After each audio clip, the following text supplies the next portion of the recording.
I started getting attacked by a demon in the house. In a sense, you midwifed Joe Rogan, as well as being a Catholic, early UFC warrior, how you came to Christ. Well, first of all, things started happening to me. There's this one thing that always stuck out, and it was me looking at a tree in the classroom. I was 10 years old, and the teacher tried to get a hold of me, and he says, what are you doing? I said, I'm looking at the tree. And he goes, what about the tree? I said, how did it get there? They planted it there, idiot. And I go, yeah, I understand that. But if you go to the tree before and the tree before, you go all the way back. Where do trees come from?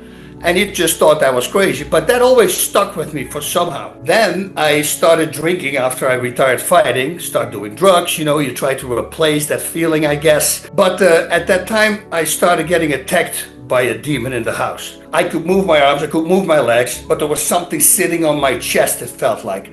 Something super heavy. Then I started filming a movie, Mall Cop 2. And my buddy, he said to me in a break, we had to go to the room to eat, to food, whatever it was. He says, hey, why don't you sit here listening to this guy, because he's going to talk about how the world came together. And he starts talking, and the first thing that he says is the leaf fell from the tree. He says, let's backtrack that leaf. And he goes to the branch, and then he goes to the tree before, and he starts backpedaling. And I'm sitting there, and I go like, I know this story from somewhere. That was it, I was back into the faith.